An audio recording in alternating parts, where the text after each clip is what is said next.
All right. I'm going to give people a couple minutes to join us. I want to thank those that are able to join us for joining us for yet another version of Conservation Careers. The purpose of this series is to shine a light on different kinds of jobs and professions that are in the conservation field. And today, joining us, we have John Mackey. He is a construction manager, and I'm going to let him tell you about how cool his job is. So thank you, John, for joining us today. Thank you, Kiana. I'm going to start sharing my screen. So let's get started. As Kiana mentioned, my name is John Mackey. Currently, my role is a construction manager for CM Services Group for solar, building utility scale solar projects and managing those projects for my client. But I'll talk about that a little bit more towards the end of the slide. First up, a little bit about me. I was raised in Chattanooga, Tennessee. I was raised by my grandparents. Both of them were teachers. My grandfather was a history professor, and my grandmother was a science slash humanities slash English teacher for elementary and middle school. And then also, as a result of that, they also wanted me to pursue other aspects of life, such as being a student athlete. So I played a lot of sports. My grandfather was very um, steadfast in his belief that we need to be active as kids and that we shouldn't be in the house. So I played all types of sports. I played tennis, racquetball, football, basketball, wrestling, soccer. I did lacrosse for a little bit, also road crew in high school, and then obviously track and field as well. Two of my biggest sports were wrestling and football, and I actually got a full scholarship to play football in college at Fermi University. Currently, I live in California and New York. I have a house in both states. I actually just now moved to New York. My house in California is in San Diego, and then my house in New York is in upstate New York. I don't get to spend a lot of time at either one of them just because I travel a good amount for work. Um, but it's definitely one of my passions to also travel, so I don't necessarily miss home. Uh, Next up, we got a lot of childhood influences. I do believe that a lot of the things that I did or saw or raised with as a kid affected who I became today and influenced a lot of my life. So a few of them right here. We got Static Shock. That one's no longer in production, so y'all have to go find that on like either Netflix or YouTube or something. Jet Jackson was an old Disney show. He was also a spy. And then we got Where in the World is Carmen Sandiego. That was definitely a childhood one. Before Static Shock and Jet Jackson, she was a spy that traveled around the world and solved different mysteries and whatnot. That was on PBS. Also, we had Bill Nye the Science Guy, along with Spot Kids. There was a lot of other shows such as Inspector Gadget and Mythbusters and other shows like that. But I definitely had a huge influence from the spy and science community growing up. So I wanted to build gadgets as a kid. I also went on like little missions throughout my neighborhood. I built a grappling hook, tried to at least when I was a kid, and was able to make that somewhat workable. So that definitely pushed me into engineering type field or science field.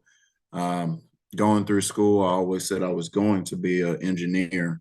Um, so definitely started going towards that with my current field.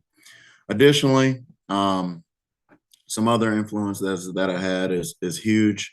My family, they were huge into academics. They're all very well educated. We have a lot of teachers in my family.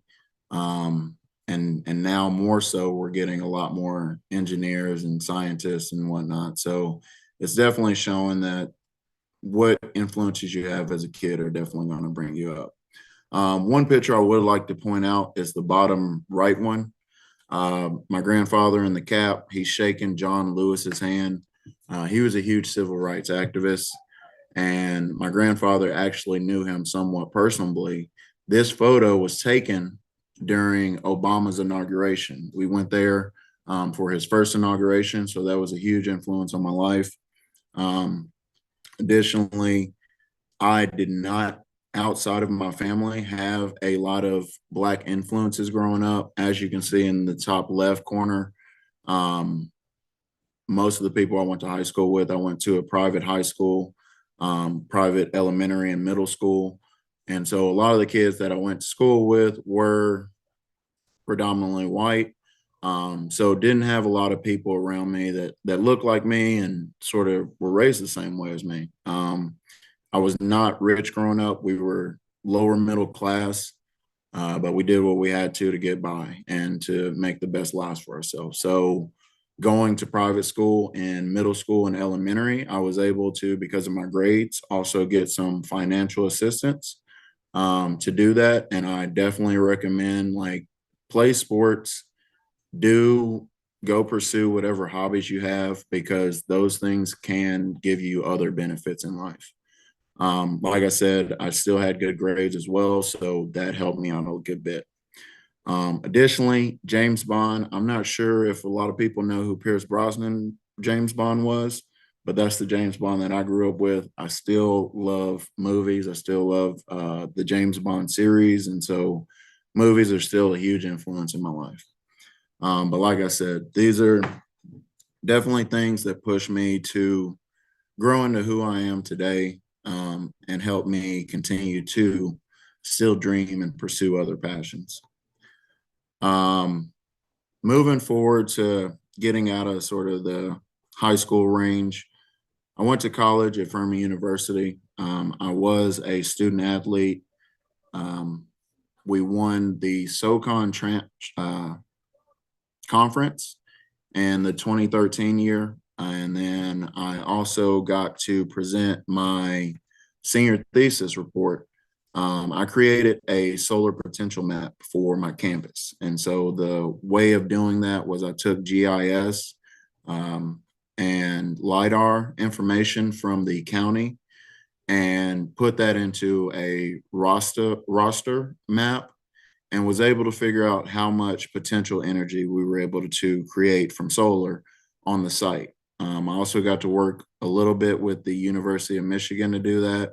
And then my professor also helped a good bit. So it was a huge influence on me. I think that's definitely what spurred me to my current career. But prior to that, I had a teacher who was a sustainability teacher, and we had to do a report on different aspects of the environment or sustainable practices and whatnot. Mine was actually on colony collapse disorder. And so she loved my presentation and my report so much that she was like, hey, you should really consider this as a career choice. And I told her, like, hey, I want to be an engineer. She was like, well, you can still do that from this. And I still have had that aspect. I didn't actually go to engineering school, but because of a lot of the different experiences I had through college and then afterwards in my work life, I've been able to somewhat accomplish that goal. So today, I manage utility scale solar projects as well as commercial scale projects. Um, I guess the difference between the different levels of solar projects that you'll see is obviously there's the house ones that's considered residential. Commercial is going to be anything that sort of supports a building or a small community. So in that case, we have a lot of projects actually in Illinois that are in low income areas. So the government has created a lot of incentives to promote building solar in those areas. And as a result of that, that's created a lot of jobs and potential for people to grow their own lives. This project that I'm currently working on is a 200 megawatt project. There's several different owners and clients that are going to be taking the energy and utilizing it for different purposes. But ultimately, it is going to be supplying energy for factories down in Texas. This project is actually located down in Uvalde, Texas. So it's fairly large, and no pun intended when we're saying solar farms. Typically, we are building on former farms. Um, a lot of the conceptions as it relates to solar is that it's not actually environmentally friendly. That's not 100% accurate in the sense that we try to keep as much vegetation as there is on the land there. Additionally, after speaking with a lot of the landowners that we're leasing the land from, they view it as a benefit to them because they're not really able to farm that land. As you've seen throughout the years, natural disasters, a lot of storms, a lot of heat waves have affected a lot of different communities in a lot of different ways. So down here in Texas, they've been dealing with a lot of droughts. And so it's definitely caused a huge detriment to the landowners. And so, sort of to help them out and to help everybody out, we started building solar farms on these areas. That gives the landowners some money so that they can continue to manage their farm, but additionally, it supplies the local community with power. A power source that's renewable, that's not going to cause a lot of emissions while it's producing energy. And then overall, when we decommission the sites, you're able to turn the land right back to what it was before. So then additionally, just a little bit more about it. When we go through, the original picture on the first page was the full clear site. These two photos right here, the top left one shows after the piles have been put in the ground and the racking has been assembled. The boxes are actually all boxes of modules. And then from this top left stage, we get to the bottom right stage where the modules have been hung. And then there's also a substation that we have to build. A big thing about utility scale solar or utility scale renewable energy in general is you're going to have to build a substation. And so one thing that's going to be huge for all the future scientists of the world is really working on how to understand energy and transfer of it, because ultimately we have to make our lives more sustainable. We've seen that through the greenhouse gases that are destroying the ozone layer. We've seen that through global warming and all the different microclimates that have changed throughout our country and other countries. So definitely is something that's going to have a huge impact on everybody in the future, and currently. As I mentioned, this is a field where relatively new. I don't think people really understand how new solar is. It's really popped up a lot more in the last 10 years, in terms of its popularity and use and functionality. We're still seeing improvements in designs and capacities almost on a yearly basis. And so if you can think of some way to increase output and improve processes or anything like that, then this may be a good field for you. Specifically for my role, I don't actually build anything. I manage the projects for my client. So that consists of a lot of management of money, of schedules, and contractors. So you have to be able to relate to people. You have to be able to problem solve, and you really have to be able to try to also figure out solutions before there's problems. One thing that, as I mentioned in the past, is like I wanted to be a spy. I didn't mention it, but I was captain of my football team as well as my wrestling team. And so I do feel like a lot of the experiences I had in the past have transferred over, in terms of problem resolution, in terms of managing people and working with them, and just feeling confident in your role. I think one thing that's not seen too much, especially in the construction industry, whether you're in solar or any other field, is a lot of minorities in position of power. Over the past few years, we have seen a lot more emphasis on diversity, equity, and inclusion. And so as a result of that, a lot of companies are focusing on hiring more minorities. But what I've seen over the past couple of years, more so, is that they're focusing on hiring females. But that's still great. And we need as much inclusion and equal opportunities for everybody as we can. And I think that focusing on that is definitely going to get our country, our lives, and everything else in a better situation so that everybody can make a life that they're happy with, that can support their families, and something that lets them pursue their passions. One big thing about me is I love traveling. And so as a result of getting this job, I've obviously been able to buy two houses. I'm also able to travel a ton. I travel to Texas a good bit for the projects down there. I've traveled to Illinois, all throughout California, New York. I even got to go to Canada once. And then we have like different factory visits that you do in different countries. And so there was one where we're building the inverters, or no, the transformer for this project is actually coming from Brazil. So I had the opportunity to go down there. And I think that if you continue to pursue your passions and find out what jobs or lifestyle will help you achieve that, that's going to be the biggest thing that's going to make you happy in your life.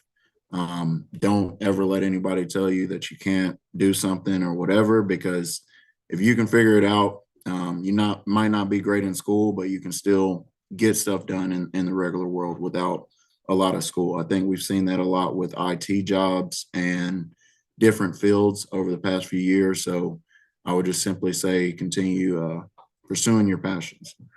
I am going to show a video real quick of the solar site just because I want to give y'all an aspect of size. So this is the solar site once we first got it. Right now, this is a drone video. So what you're seeing is all the areas that we're going to build the solar farm. Hey, John, you can't Yeah. actually see your video. You may Okay. need to exit your screen share and then reshare the screen with your video on it. Can you see it now? Yes, now we can see it. Cool. Okay. So yeah, this is the site overall. The green areas that have the circles, we're not going to be building there. Those are still heavily farmed. But all the areas that are pretty much brown, we are going to be building there. As I mentioned, this area has been going through a drought. So all the green areas are being fed by well water. There is the Edwards Aquifer down in Uvalde, Texas. And because of the drought conditions, because of the limited availability of water, you have to get a special permit to do that. And as part of that permit is you have to get the local community to actually sign off on it. It's a very intense process and is not something that, from a solar aspect, you really want to be doing, because ultimately you're disturbing a lot more than you should be. And so one aspect of solar that is not paid attention to a lot is the fact that we do try to focus on green practices. I'm going to pause the video right quick because right here, as I mentioned, there's a substation. The You can't really see it too well, but in the left part, to the left of this road that's coming down where the white rock is, that's the utility substation. We actually, from the project point of view, have to build another substation that will connect to that. All these roads, right? If you see the road that's on the bottom right of your corner screen, along with the area where all the cars are, that's our laydown area.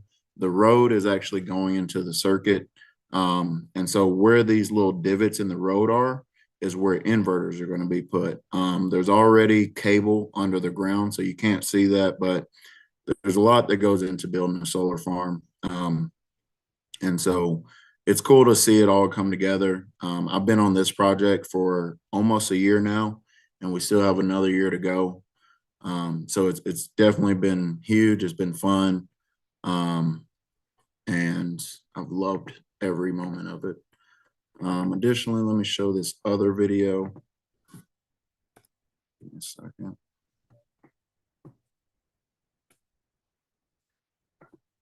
So can you see this video? Cool. So what we have here, drone flyover as well again. These machines right here are called pile drivers. So they're actually driving the piles into the ground. It doesn't always go smoothly. Sometimes you have to pre-drill or you have to go through and put concrete on these.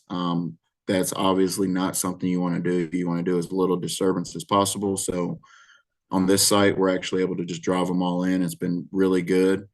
Um, and this circuit is actually completely filled with modules now. So within a month's time frame of this video being shot, we were able to install the whole solar farm. So let me go back to this. At this point, Kiana, I think I have covered everything. So let's do the questions and answers. Awesome, awesome. I've learned a lot. I didn't realize that that much work went into creating solar spaces.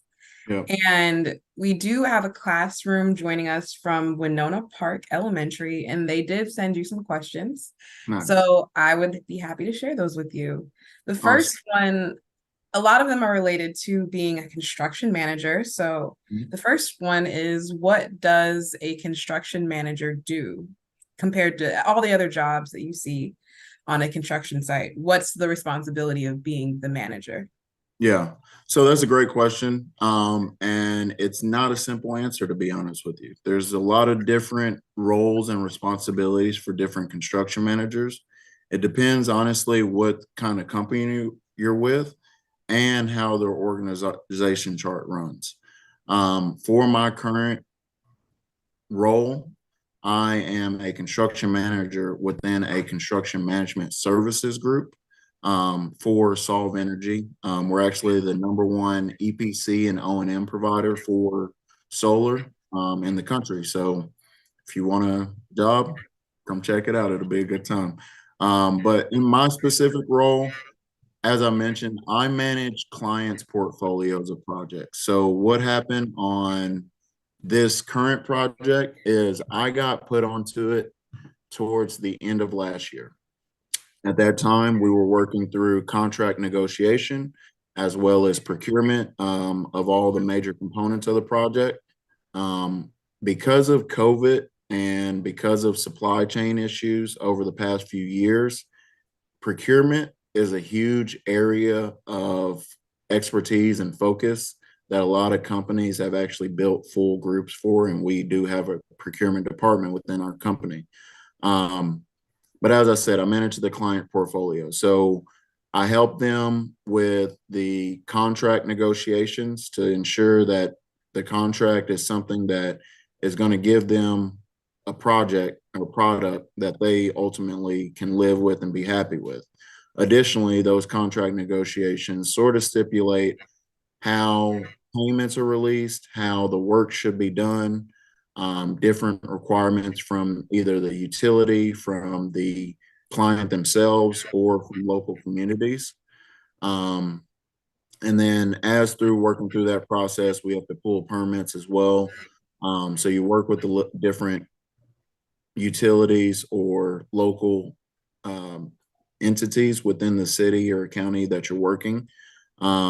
But the EPC that I'm managing is the one that actually pulls all the permit. EPC stands for Engineering, Procurement, and Construction.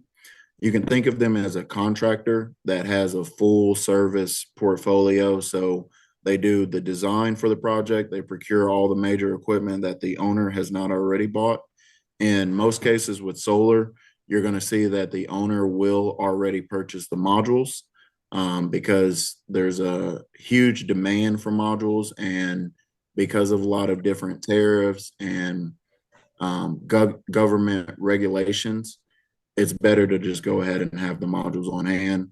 Um, if you were at a general contracting firm, and I have been at those in the past, Then a construction manager is actually out on site managing the project, making sure that the guys in the field are doing what they're supposed to do, building the project to the specifications that the engineers have provided, that they're doing it in a timely manner, and that you're getting paid on time and that you're submitting your invoices. And so it's a lot of management, regardless of whatever level you're at. The smaller level that you go to, if like say you're at just a residential um, company that builds houses, and maybe it's like your parents that own it, or maybe a friend of your parents, and they say, "Oh, I'm a construction manager." They probably are actually still hands on, and so that means they're out there managing the project as well as building it. The higher level that you go, the more you'll see that you are a little bit more distance from installing anything or doing the day-to-day activities. You're more so just making sure that everything is on track and on time. Um, in my role, I do work with engineers. I have a project engineer, and there's a lot of different engineering roles that you can get to. I have a project engineer. Originally, he was a civil engineer, and so he did actually design roads in Texas, and design specifications for those roads. Now, he's more in a management role, and just taking direction from me. So he's not actually building anything or designing anything. He's really just managing to make sure all the small tasks and different issues are addressed. You can also have project engineers that review designs and don't actually design anything. But sometimes you can just consider them as a assistant manager. Additionally, you'll see superintendents. They are more so out there making sure that the guys are building things right and that they sometimes also work. But as a construction manager, you can have a lot of different hats and a lot of different roles. It really just depends where you land. Speaking of where you land, since you work in solar energy, what kinds of construction managers are there? Because Yeah. you work in a solar space, but are there different kinds? Do all construction managers work in a solar space? No, so you can have a construction manager in any field, but like as it relates specifically for my company, for example, I'm within CM Services, so we manage client portfolios. Our EPC division has construction managers as well, and they're out on site actually making sure that the guys are building the project the way it's supposed to be built, and honestly just checking on them. I think that's one thing that's not understood about a lot of manager roles is you are sort of responsible for making sure that the people that work with you or under you have the tools and resources that they need. So um, you can be a construction manager that really has no interaction with day-to-day activities and literally only be involved in financials. Different companies will set up different construction managers different ways. And so they'll have a project manager as well as a construction manager. And the construction manager does only construction related activities, and the project manager only does other project related responsibilities such as financials, contracts, and different things like that. So within my role, I'm combining both the project manager and the construction manager into one, and doing a lot of different things. So it's definitely a huge benefit. It also allows me to learn a lot. I'm still learning on a daily basis, from my colleagues, coworkers, and whatnot. So that's another thing for me is I get bored easily, and being able to get different challenges and learn new things on a regular basis is definitely something that I wanted to pursue as well with my career. Nice. Thank you for sharing that. Where do construction managers work? Do you have an office? Are you outside most of the time? Is So it what we've like that for seen, all construction managers? yeah, so what we've seen since COVID is a lot of office type construction managers have been able to work remotely. So when I'm not out on site checking on my guys or whatever, I'm at home and I work from home literally half my time. The other half of the time, I'm traveling around. Uh, as I mentioned, there is some construction managers that stay on site full time. So, like for the EPC that I'm managing, their construction manager, he's out on site all the time and handling all the daily activities for their group. So you could have 100% work remote, but I would honestly say, like, within the construction manager realm, you should be open to travel, um, because there are going to be issues that cannot be solved from a computer screen, or from a significant different distance from the site. As I mentioned, we do work with landowners, government utilities, um, government regulatory bodies, a lot of different agencies. And so, in being able to go actually meet with them, shake their hand, talk to them, figure out what their issues are, whatever, is huge. I do have landowners from the current project that I'm managing that call me, not all the time, but they do call me. And so, being able to talk with them face to face and understand what concerns they have and addressing them, and really just doing that human interaction is huge, for my industry. And I honestly feel like it's a little bit beneficial for all relationships. If you're not able to meet somebody face to face, it makes it a little difficult to establish a relationship because you're not able to pick up on the different body language and other things. So I definitely would say be open to travel if you do want to be a construction manager. Does every construction site or building site have a construction manager? No. Like I said, it depends on the company size. If you're on a smaller project, a construction manager can be a guy that manages all projects and simply makes sure that his superintendents, who are the ones out on the field, are doing what they need to do.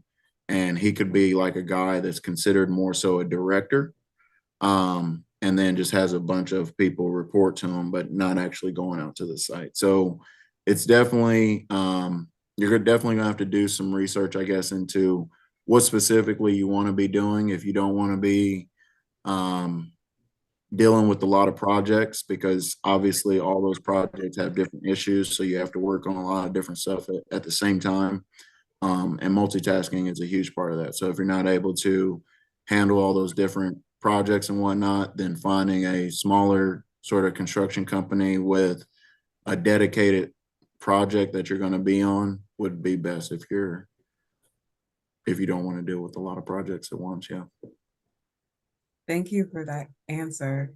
Earlier, you mentioned that it's important to talk to people face to face. So, Mhm.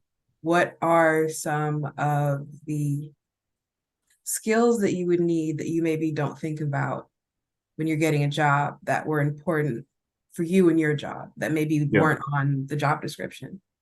No, so that's a great question. And to be 100% honest, I'm by, I guess, trait introvert. So I don't really like communicating with people all the time. As I've gotten older, I've somewhat grown out of that, but it's more so like when I'm interacting with people, I like to have meaningful conversations. So with that said, I would say, like, if you want to get into a role such as a construction manager where you do need to work with people, you really have to work on like your soft skills of, one, understanding that not everything that other people are saying to you is verbatim what they mean. All of us have or were raised with different dictionaries, and vocabularies more so.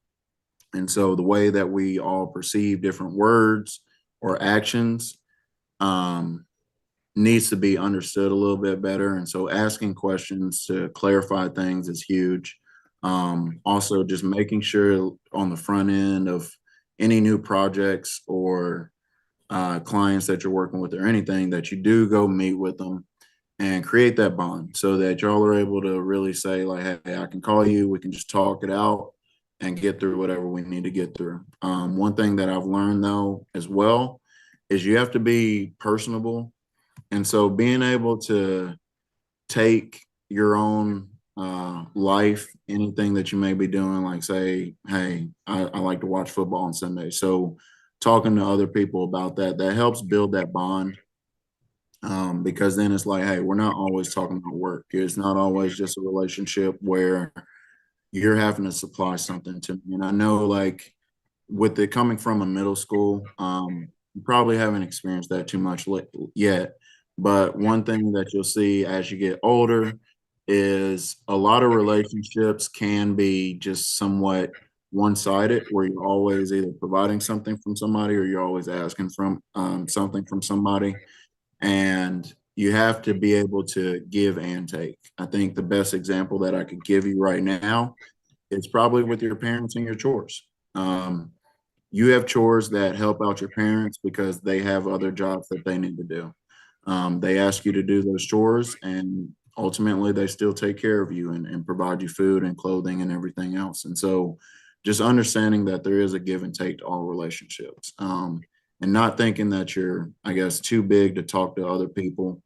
I have seen other construction managers in the industry who, once they get that title behind their name, they view that they can't talk to anybody less than what their title is, or any other managers. And so just understanding that, hey, I got to work with a lot of different personalities, a lot of different people, et cetera, is going to be huge. And I think part of my, although I am an introvert, one thing I do like to do is travel. And so part of that travel, I try to force myself to go out to different places where I'm going to have to interact with people. Um, and that has showed huge gain in my life, through my personal relationships as well as work. Being able to talk on a lot of different subjects, or just talk in general, outside of just what your tasks are, is huge. And it makes people feel like they're humans instead of just robots or a number trying to get work done. Awesome. Thank you for that. I don't want to hold you for too long, so I have Mhm. two more questions. Cool. The second question that I have is, what would you say, or how would you say what you do directly impacts conservation in the conservation field? Conservation. I would say that overall, we are affecting the conservation field from a standpoint. I mean, like, one of the things that's huge for starting up a solar project, for example, you have to go through, there's what we call SWIP, Stormwater Pollution Prevention Plan. You have to go through the site, do a analysis of the terrain, and then create different features within the design that are going to limit runoff, limit erosion, limit pollution, or any other, like, whether it be liquid, gas, anything, out to the surrounding community. Additionally, one thing that we've seen is a lot of communities or states as wholes have enforce a lot of protection agency regulations on different wildlife. And so if you're building a project in California, for example, they have to go through and do a wildlife assessment.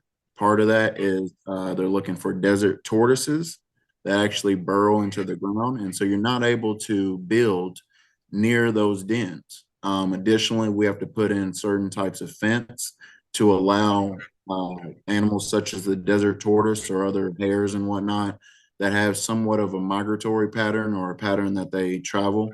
You have to leave that available for them. So we are literally focusing on trying not to disturb the local community as well as the local animal community. And so that's one part of conservation. Um, Additionally, one thing that's not talked about a lot is, in solar, a lot of birds actually build their nest up under the panels where the torque tubes are. There's a little bit of barrier, and so it gives them shade from the sun. Um, Additionally, we also use goats to clear the grass.